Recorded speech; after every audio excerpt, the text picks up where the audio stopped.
He is interviewing with Washington for an offensive coordinator position. He might want to interview with Philly for an offensive coordinator position. We'll just have to see. But I heard some people saying, oh, if Washington gets Eric Bieniemy, boom, boom, boom, boom, boom, watch out for Washington. No, Washington doesn't have a quarterback 1. They don't have a quarterback 2. They don't have a quarterback 3. They got none of that. It's going to take a lot more than Eric Bieniemy to fix that G they got going on in D.C., okay?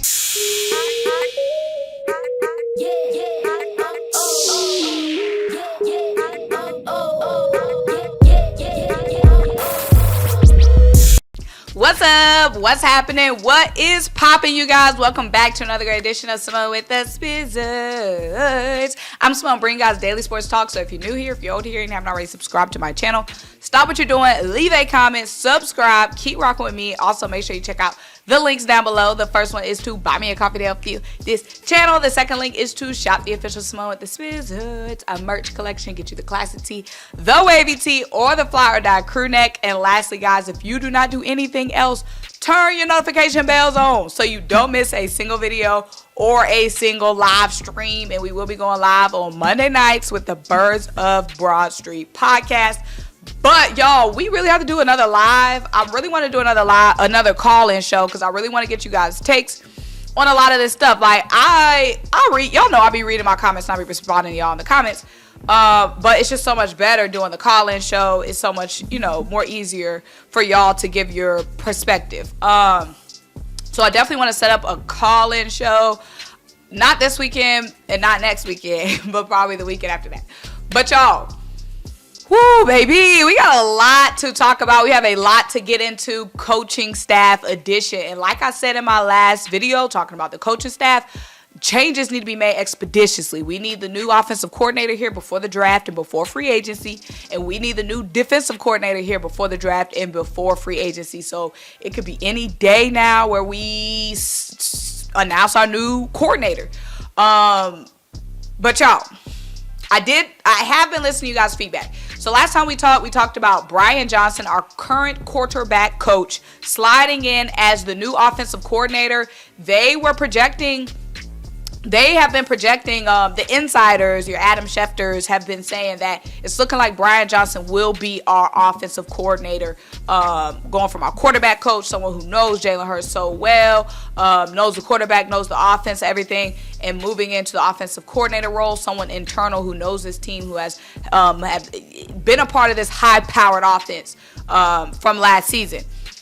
Now, I was saying defensive coordinator. I was saying let's look internally as well. I was talking about DENNARD Wilson, our current defensive passing game coordinator and our current defensive backs coach. DENNARD Wilson has been credited for developing a lot of our talent, including Reed Blankenship, younger talent, and then, of course, turning Darius Slay into a Pro Bowler, helping Chauncey Gardner-Johnson bloom and blossom, helping Avonte Maddox have his best year yet. He knows the team. He knows the culture. He knows a lot of these players. But y'all made a good point, and I'll be listening to y'all. Defensively, hiring internal defensively might not be the best option, especially someone who has been under Jonathan Gannon, somebody we did not like at all. And we are going to have a lot of changes on defense. Not necessarily a boatload of changes like people expect and the haters really want to see our team get stripped apart. We're not going to have a boatload of changes, but we'll have some changes on defense, and we do need to come with a fresh mindset defensively. Yes, we had a really good defense last season, but that was really credit to our players and not necessarily our defensive scheme. If we do take a step down in talent, a little step down, that's when you have to take a huge step up in coaching. And you guys are right. Hiring internally for the defensive coordinator position might not be the best option. Okay? Now, we all agree that Lovie Smith is a really good option for the team. Very aggressive. He's been around the league for a long time. Had a really good track record as a defensive coordinator. He really didn't get the chance as a head coach with the Texans. He was given a very short leash. I think he was only the coach for a year. and there was no talent there. It was a lot of turmoil. And honestly, y'all, the Texans front office is very, very, very toxic. I've heard J.J. Watt talk about it. He's a Houston Texan legend, and he was talking about how toxic the Texans organization was. Andre Johnson as well, a Houston Texan legend, and he has been on record saying how toxic the Texans organization was. So Lovie Smith was not in a good situation as a head coach, but we've seen what he's done as a defensive coordinator, and he has that aggressive style that we need and that we like. Now, the only thing about Lovie Smith is, will he want to take a step down from head coach to defensive coordinator? There's not that many options on the table left for him. And outside of head coach, the coordinator positions are mainly the highest positions. They make up other positions, assistant head coach, assistant to the whatever, advisor, boom, boom, boom. But mainly those head coaches, positions, the offensive and defensive coordinators are your pipeline to head coach. So for Lovie Smith, I mean, I hate that it ended like that with him and the Texans, but if he does want to get back to head coaching, he could take this defensive coordinator position here in Philly, ball out, do whatever he does, and then go get another head coaching job next season or the season after. We all agree on Lovie Smith. The only thing about Lovie Smith is he going to be available? But the Eagles have interviewed we're set to interview another defensive coordinator. So the Broncos and the Eagles, we are both going to be interviewing Vance Joseph. Vance Joseph, former head coach for the Denver Broncos, and he was the latest defensive coordinator for the Arizona Cardinals. Yes, Jonathan Gannon. So with Jonathan Gannon coming in, taking over for Cliff Kingsbury, coaches come in, head coaches come in, they make changes to the staff. It happens all the time. So it's looking like Vance Joseph is going to be on the way out. The Broncos are interviewing him. Again, that was his former team where he was head coaching at. He did a phenomenal job with the Broncos, did a great job really laying a foundation with the Broncos and developing a lot of talent. We know the Broncos have had a really good defense as of late. They had a really good defense for like the last decade, and Vance Joseph was definitely a part of that. And then with the Arizona Cardinals, it's been a lot of bit up and down with the Cardinals. So in 2019, the Cardinals had the 20th ranked defense. In 2020, they had the 10th, and this is with him as the defensive coordinator, the 10th ranked defense. In 2021, 6th. And then this season in 2022, 24th ranked defense. So it's been a little bit of up and down, but we know that Vance Joseph is a very aggressive guy. That's what we need, especially with all the talent that we have on defense. We need somebody who's going to come in and be aggressive. Be aggressive. They don't be saying it and cheering on the sidelines for nothing. Be aggressive. No conservative.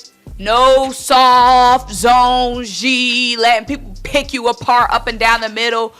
Okay, we're not giving up big bomb plays every couple of drives, but you can't be letting people dink and dive down the field. That's just as bad, even more bad, honestly, because you're dinking and diving and taking up clock.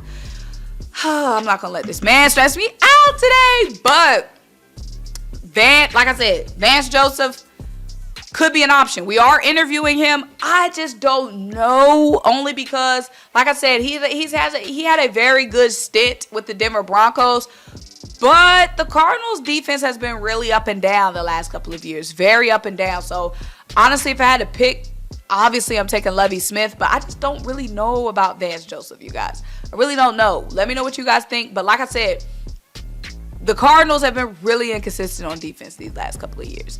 And they were really bad on defense this year. This past season, they gave up 26.4 points per game. That was second most in the NFL. And that's under Vance Joseph. Now, granted, they didn't have that much talent defensively, but still, I mean, dang, that ain't really cute. You know what I'm saying? That's not cute at all. But I did want to talk about Eric Bieniemy because apparently the Washington Commanders are interviewing Eric Bieniemy for their offensive coordinator role. And I hear people saying, even in my group chats, the Eagles need to go after Eric Bieniemy. The Eagles need to go after Eric Bieniemy.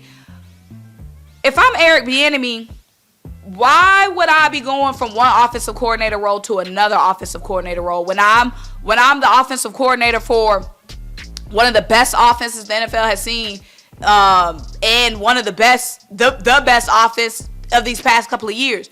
Why would I leave the Kansas City Chiefs to go anywhere else if I'm Eric Bieniemy? Now, I know Eric Bieniemy, of course, wants to be a head coach. Like, everybody wants to be a head coach. And some people say, oh, he's coaching under Andy Reid. He's coaching Patrick Mahomes. He doesn't have to do that much legwork, or he doesn't have to do that much coaching and coordinating when you're under Andy Reid and when you have a player like Patrick Mahomes.